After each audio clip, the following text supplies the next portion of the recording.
Merci à toutes et à tous.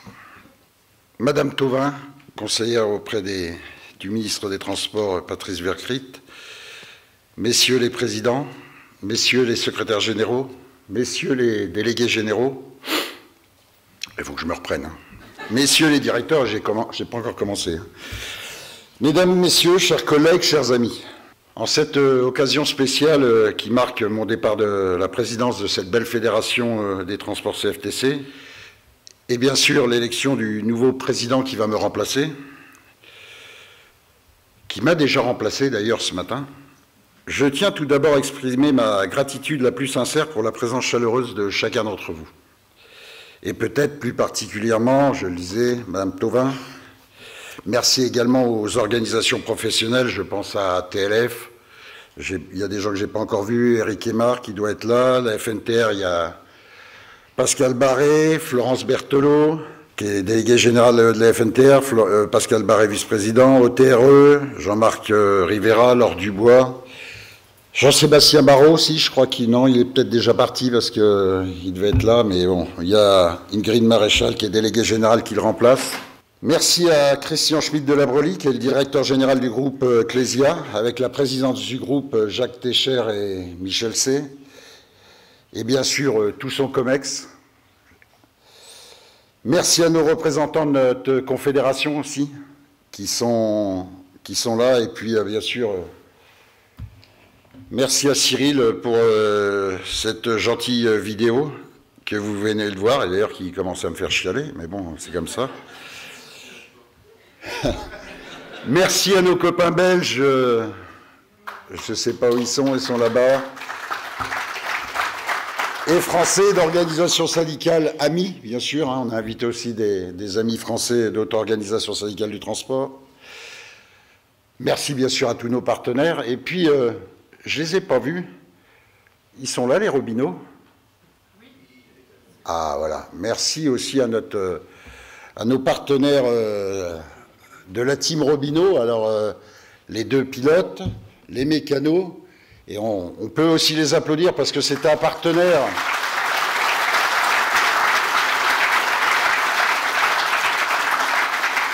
C'est un partenaire qui nous donne de la visibilité toute l'année sur tous les circuits français, et en plus, on peut leur donner une mention spéciale, ils ont fait une belle course ce week-end au Castellet, et Anthony pour la première fois de sa carrière, fait un podium.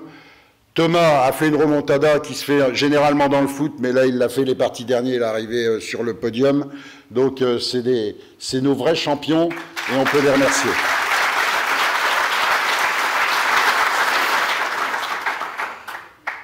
Merci aussi, bien sûr, à tous les délégués CFTC Transport qui sont dans cette salle, et puis j'irai pour n'oublier personne, parce que sinon, je ne voudrais pas me faire engueuler avant de partir. Merci à tous nos invités qui ont accepté notre invitation. Vous savez, voir une assemblée de 250 âmes réunies aujourd'hui est non seulement le témoignage de l'impact positif qu'a notre structure, mais votre venue en si grand nombre envoie un message fort de reconnaissance et rend cet adieu encore plus poignant et mémorable. C'est dans ces moments-là que l'on prend pleinement conscience de la richesse humaine qui nous unit tous, bien au-delà des obligations professionnelles. Donc encore merci tous du fond du cœur. Pour tout vous dire, je me tiens devant vous aujourd'hui avec un mélange d'émotions profondes. Après 33 années dédiées à notre organisation syndicale, et bien sûr pour la CFTC Transport. C'est un chiffre qui résonne, ou qui doit résonner dans nos têtes comme une étape cruciale, parce que c'est presque l'âge du Christ. Et vous savez ce que nous on fait à la CFTC avec le Christ. Je vais, à travers ce discours, vous inviter à un voyage à travers le temps, à découvrir un parcours, j'irais, jalonné de lutte, de succès et d'engagement, qui ont modelé non seulement ma vie, mais aussi, je l'espère, celle de notre secteur. Avant d'entrer dans le vif du sujet, laissez-moi brièvement revenir sur mes débuts professionnels. Comme beaucoup ici, mon parcours n'a pas été spécialement linéaire. Mes études, bien que nécessaires, n'ont pas su allumer en moi cette flamme qui brûle à présent. Je vais partager avec vous le moment pivot de ma vie, où j'ai choisi une voie moins conventionnelle, mais qui a façonné l'homme que je suis aujourd'hui. J'ai eu l'honneur de servir notre pays au sein de l'infanterie de marine de 1979 à 1983. Durant ces années, j'ai été affecté à diverses unités, notamment le 1er RIMA, le 2e RIMA, le 3e RIMA, et j'ai vécu une expérience un peu plus exotique, mais combien enrichissante, le RIMAP en Nouvelle-Calédonie. Nouvelle-Calédonie qui est d'actualité en ce moment, malheureusement. Pendant ces années, mes premiers pas m'ont mené vers les valeurs telles que la discipline, l'engagement et la solidarité. Il y a eu aussi des moments qui m'ont profondément marqué, des rencontres qui ont sculpté ma vision du monde. Permettez-moi de partager l'une de ces histoires marquantes. Je ne pourrai jamais l'oublier. Cette opération extérieure que l'on nomme OPEX, une mission de paix à Beyrouth en temps de guerre. C'est une ambiguïté, hein. Cette opération appelée Diodon a vu 89, et je lui dis 89 soldats français perdre la vie. À mon arrivée à Beyrouth, j'ai été cantonné en plein cœur de Sabra et Shatila, où s'était déroulé quelques jours avant un massacre effroyable. Femmes, enfants, vieillards massacrés pendant 3 jours. Pour être plus précis, 3500 personnes ont été froidement tuées. Pendant ces 6 mois sur le sol libanais, notre rôle et le mien était, avec mes camarades, de fournir sécurité et soutien aux survivants de cette atrocité.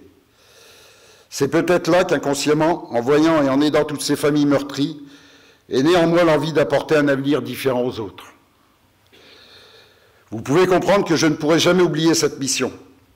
J'y ai appris que chaque effort, même le plus petit, peut contribuer à améliorer la vie des gens dans les moments les plus sombres. Cela est un tournant m'orientant vers une carrière où le service aux autres primerait toujours. Fort de cette expérience structurante, et ayant comme beaucoup de ma génération passé les permis poids lourds dans l'armée, j'ai choisi de poursuivre ma carrière dans le secteur du transport et la logistique. J'ai commencé par m'expatrier en Algérie durant 2 ans, où j'ai contribué au transport de matériaux de construction dans le Sahara, participant ainsi à des projets de construction de sites militaires pour le gouvernement algérien. Après avoir satisfait mes aspirations d'expérience à l'international, je suis revenu en France et j'ai intégré la société STEF, acteur majeur du transport, à laquelle j'ai consacré 3 décennies. Mon itinéraire syndical a pris racine presque par hasard, lors d'un incident qui m'a révélé l'importance de se battre pour la justice sociale. Cet incident, qui pourrait sembler insignifiant à première vue, a suscité chez moi une indignation, mais surtout une révélation. Je vais vous raconter comment ce simple événement a affecté non seulement ma perception des relations professionnelles, mais aussi ma décision de m'engager dans la lutte pour les droits des travailleurs avec le respect de la dignité et de l'impartialité. Un jour de retour d'une tournée où j'avais sillonné de la Normandie jusqu'au sud de la France, je pris l'initiative de solliciter mon chef d'exploitation. Je lui ai exprimé le besoin impérieux de veiller au respect scrupuleux des temps de travail, ainsi qu'une répartition plus juste et équilibrée des tournées, en alternant celles qui sont exigeantes avec d'autres moins astreignantes. Je soulignais également l'importance de préserver un certain équilibre avec la vie de famille. Vous voyez déjà. Fort de mon héritage militaire, on ne se refait pas, je n'ai pas manqué également de plaider pour le respect de la propreté à l'intérieur des camions, surtout que je n'avais pas de véhicule qui m'était exclusivement octroyé, comme beaucoup d'autres. Lors de cette conversation, je n'ai pas omis de mentionner les délégués syndicaux de notre agence, déplorant leur tendance à privilégier leur propre confort au détriment de l'intérêt des salariés qu'ils étaient censés représenter. La réponse de mon supérieur fut à la fois directe et saisissante, tel un coup de poing inattendu. « Tu as malheureusement raison, Thierry. Prends donc les choses en main. Dans les prochaines élections syndicales, et forme un nouveau syndicat. Choisis des collègues qui soient véritablement représentatifs de l'ensemble des salariés. » Voilà comment mon parcours au sein du syndicalisme CFTC a commencé. Dès le début, j'ai pris part activement à la vie de l'organisation, grimpant les échelons avec détermination. J'ai d'abord endossé le rôle de représentant du personnel, avant de devenir, bien sûr, délégué syndical. Et puis, j'ai eu l'honneur de cofonder le syndicat des transports normands aux côtés de Pascal Pétry. Pascal a été un compagnon inestimable et un soutien indéfectible tout au long des nombreuses années où nous avons œuvré ensemble pour donner vie et dynamisme dans cette structure. Sa contribution a été cruciale pour le développement et le succès de notre syndicat. Malheureusement, en raison de problèmes de santé familiale, Pascal ne peut être présent avec nous aujourd'hui. Son absence est grandement ressentie, mais je tiens à lui adresser une dédicace spéciale pour exprimer toute ma gratitude et mon appréciation pour son dévouement et mon amitié au fil des ans. Sa présence me manque. Par la suite, mon engagement s'est élargi à d'autres fonctions stratégiques. Conseiller départemental, puis régional, toujours en Normandie. Et puis mon expérience est encore enrichie en prenant part aux décisions au niveau fédéral en tant que coordinateur des transports, un poste qui bien sûr m'a permis de me familiariser avec les rouages de la négociation au sein de ma branche. Avant d'atteindre bien sûr le sommet de la hiérarchie en tant que conseiller confédéral et secrétaire général adjoint en charge de la protection sociale, ce qui me permettait des fois d'engueuler mon président confédéral. À chaque étape de ce voyage, j'ai eu le privilège de me consacrer corps et âme au service des institutions représentées, fortifiant bien sûr ainsi ma passion pour la défense des droits des salariés. Par le biais de la Fédération des transports, j'ai également rejoint une fédération qui s'appelait la FIOST, c'était une fédération internationale des travailleurs des transports, une organisation où j'ai pu collaborer avec mes amis belges qui, tout à l'heure, se faisaient entendre. Et ensemble, nous avons sillonné tous les continents, je le disais tout à l'heure, pour soutenir les syndicats dans leur lutte quotidienne. Et c'était souvent ardu, car les droits des salariés, dans un monde où le respect de la dignité humaine est bien trop souvent relégué au second plan, et souvent sacrifié par endroits sur l'autel de la rentabilité, on a eu de drôles d'expériences ensemble. Et puis j'ai relevé le grand défi au sein de cette fédération des transports, débutant, comme je vous disais, en tant que simple négociateur et clôturant ainsi mon parcours en tant que président. Ma vie aura donc été dédiée à la défense des droits et des intérêts des salariés du secteur du transport, une mission que j'ai partagée avec des hommes et des femmes dévoués, passionnés et engagés. Au cours de ces 33 années, dont 15 passées en tant que président, j'ai été témoin et acteur d'une période riche en défis, en victoires et en moments de solidarité inoubliables. Pour commencer, je ne veux pas oublier la naissance de cette belle fédération des transports en décembre 1998. Avant cette date, le secteur des transports était dispersé au sein de différentes structures confédérales, ce qui entraînait une certaine inefficacité et, je dirais, un manque de cohésion. C'est alors que le président confédéral de l'époque, accompagné de ses équipes, a pris la décision de restructurer plusieurs secteurs, dont celui du transport, afin de créer une organisation plus unifiée et plus efficace. Lors de cette période de réorganisation, je me suis retrouvé avec une poignée de militants dévoués à la tâche ambitieuse de structurer et de bâtir les fondations de cette nouvelle fédération. Nous avons travaillé sans relâche pour réunir les différentes entités et créer une organisation solide et cohérente. Notre travail a culminé lors d'un congrès fondateur à Orly, où la fédération a officiellement vu le jour. Je ne vais pas entrer dans le détail de toutes les péripéties que nous avons rencontrées, car cela serait bien trop long et fastidieux. Toutefois, il est important de comprendre que le processus, comme dans les entreprises de fusionner divers acteurs du secteur des transports, n'est pas toujours simple. Il y a eu des défis et des obstacles à surmonter, de résistance à gérer et des compromis à trouver. Les discussions étant parfois animées et les négociations ardues. Mais malgré ces difficultés, nous avons persévéré, la preuve, nous sommes ici. Grâce à la détermination et à l'engagement de chacun, nous avons réussi à créer une fédération forte et unie. Ce bébé, né en 1998, a bien grandi.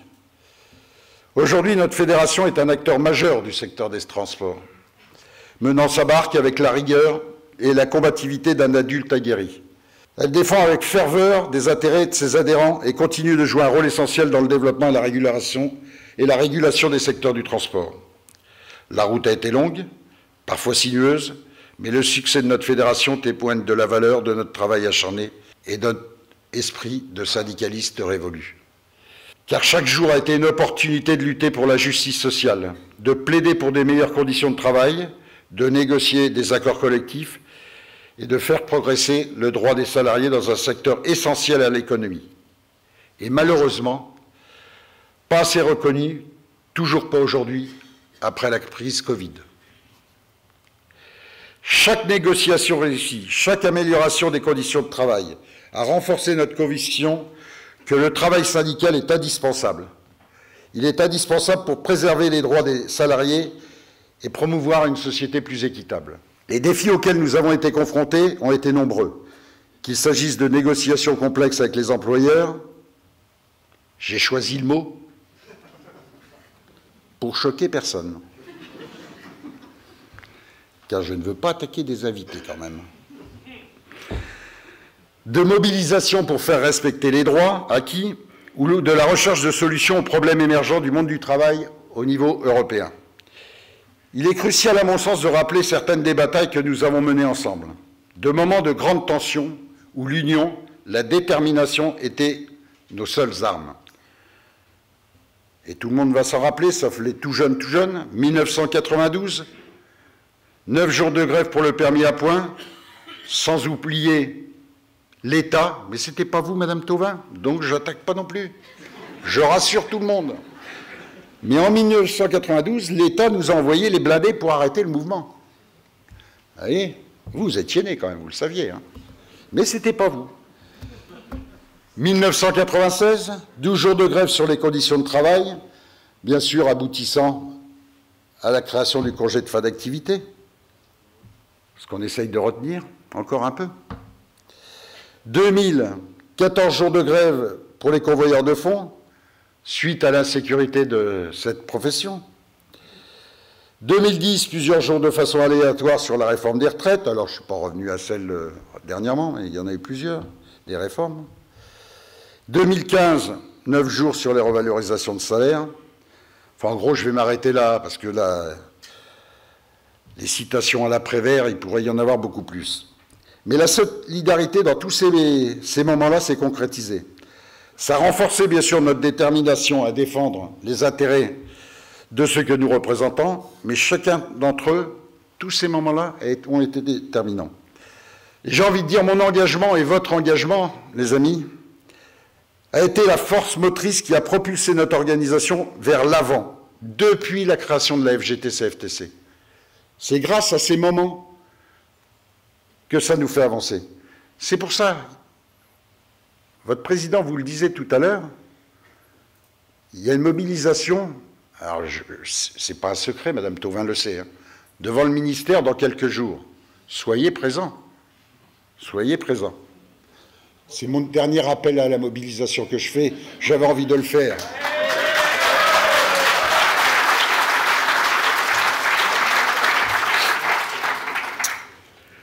Vous savez, les victoires que nous avons remportées, petites ou grandes, hein, ont été des moments de satisfaction et de validation du contrat qui nous lie à nos adhérents et à nos sympathisants.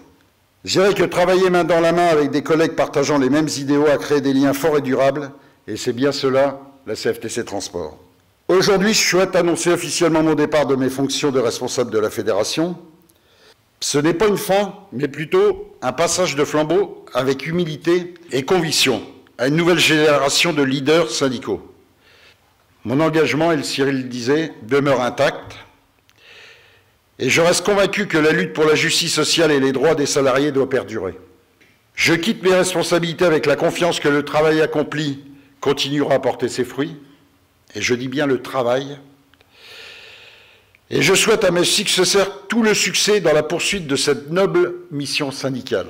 Cette décision, vous savez, elle n'a pas été prise à la légère, mais je suis convaincu qu'il est temps pour moi de passer ce flambeau à mon ami Guillaume Cadard, qui a été élu ce matin par notre Conseil fédéral pour me remplacer, et bien sûr que vous pouvez applaudir.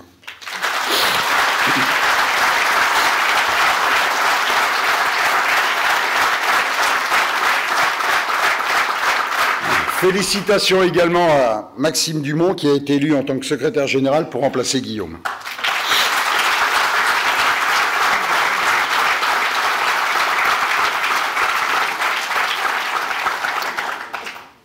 Pour moi, Guillaume apportera assurément en tant que président de nouvelles idées et une énergie renouvelée pour porter plus loin notre cause. Il est essentiel de lutter quotidiennement pour maintenir, voire améliorer notre représentativité. Je reprends un mot un peu de Maxime, parce que chacun d'entre nous, en tant que petits artisans syndicaux, parce que, comme la CFTC, on dit toujours on est petits, mais c'est pas grave, on est des artisans. Et les artisans, souvent, ils travaillent très bien, mieux que les grandes exploitations. Même s'il y a des grands ici, hein, je ne veux pas les fâcher. Et ces petits artisans syndicaux, par leur engagement quotidien et la proximité avec les salariés, sont toujours reconnus dans ce vaste monde des transports. Le début de ma retraite ne marque pas le commencement d'une inactivité, bien au contraire. Il renforce ma détermination à rester activement engagé dans la gestion paritaire aux côtés de notre partenaire Clésia, comme le précisait notre président confédéral. Je suis administrateur et président du GIE Clésia et de l'IPRIAC dans ce groupe depuis de nombreuses années et j'ai été témoin de son incroyable transformation au fil du temps. Ce groupe, grâce à Christian, son directeur général, un visionnaire qui a, avec ses équipes, cessé de développer, de s'agrandir et de renforcer, devenant un acteur incontournable dans notre secteur. Composé bien sûr de femmes et d'hommes de grande valeur, ce groupe est également soutenu par tous les collaborateurs qui y travaillent avec dévouement et passion. J'ai eu la chance d'apprendre énormément auprès du directeur général, comme avec le président confédéral, des fois on s'engueule aussi d'ailleurs, et de ses équipes. Leur vision stratégique et leur leadership inspirant ont été des sources d'apprentissage inestimables pour moi. Je suis convaincu que cette dynamique positive va se poursuivre et je suis enthousiaste à l'idée de continuer à contribuer à notre succès collectif et à grandir avec cette organisation exceptionnelle. Mon objectif restera inchangé, continuer à apporter mon soutien indéfectible aux salariés du secteur du transport, bien entendu, mais également à d'autres secteurs. Mon objectif est de mettre à profit mon expérience et mes connaissances pour contribuer à la gestion paritaire, à la défense des droits des salariés et à la promotion d'un dialogue social constructif dans ce monde des GPS. La gestion paritaire représente un modèle de gouvernance exemplaire, facilitant une collaboration constructive entre employeurs et salariés, et elle favorise l'émergence d'une solution consensuelle plus adaptée et novatrice qui profite à tous, autant les entreprises que les salariés. Je tiens également, chers militants CFTC, à exprimer ma sincère gratitude envers vous, envers chacun d'entre vous, pour le soutien fidèle, la collaboration exceptionnelle et la confiance inestimable que vous m'avez accordée pendant ces 15 années de service à la tête de la Fédération. Ensemble, nous avons formé une équipe dévouée et passionnée, et les réalisations que nous avons accomplies sont le fruit de notre engagement collectif. J'en suis sûr, j'en suis même persuadé. Votre soutien était le pilier sur lequel reposaient tous nos efforts. Je suis honoré d'avoir pu travailler aux côtés de personnes aussi déterminées et talentueuses, chacun apportant ses compétences, son dévouement et sa vision unique. Nous avons formé des duos diversifiés, capables de relever des défis, créer des synergies qui ont permis d'atteindre des objectifs que, individuellement, nous n'aurions jamais pu réaliser. La confiance que vous m'avez accordée est un privilège et une responsabilité que j'ai toujours pris très au sérieux. C'est grâce à votre confiance que nous avons pu mettre en œuvre des initiatives audacieuses, défendre avec fermeté les droits des salariés, contribuer positivement à l'évolution de notre secteur et le rendre visible. Comme vous avez compris, nous avons bien sûr accompli de grandes choses et je ressens une profonde fierté en regardant en arrière sur ce parcours. Bien que je prenne congé de mes responsabilités, je suis convaincu que notre organisation continuera à prospérer sous la direction de Guillaume et des personnes bien sûr compétentes et engagées qui resteront à son service, à ses côtés. Je resterai un membre dévoué et je continuerai à suivre avec intérêt les succès futurs de notre organisation syndicale. Merci à chacun d'entre vous pour cette aventure, qui bien sûr était extraordinaire. Votre engagement, votre détermination et votre solidarité ont laissé pour moi une empreinte, je dirais, durable, indélébile, et je sais la chance que j'ai eue de travailler à vos côtés. Je vous souhaite à tous un avenir prospère, rempli de réussite et de justice sociale. Merci bien sûr à ma famille pour leur présence constante et leurs précieux conseils qui ont été une source d'inspiration quotidienne. Je suis reconnaissant envers mes proches et mes amis qui ont su m'encourager, de m'apporter leur compréhension sans faille. Bien sûr que sans chacun d'eux, je n'aurais jamais pu accomplir tout ce que j'ai réalisé. Chacun a contribué de manière significative à mon succès et pour cela, je leur en serai éternellement reconnaissant. En clôture de ce discours et de mon parcours à la tête de cette belle fédération, je tiens à remercier chaleureusement chacun d'entre vous. Votre solidarité et votre confiance, votre labeur quotidien ont été le fondement de toutes nos victoires. Nous ne devons jamais l'oublier que derrière chaque effort, il y a des visages, des familles, des vies qui sont impactées positivement par notre action.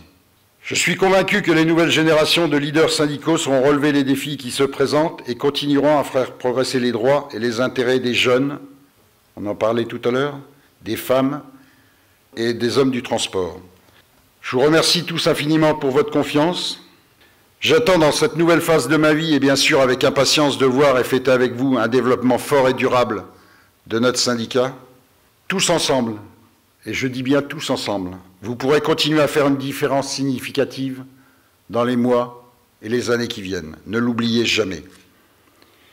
Il est maintenant temps pour moi de passer ce flambeau.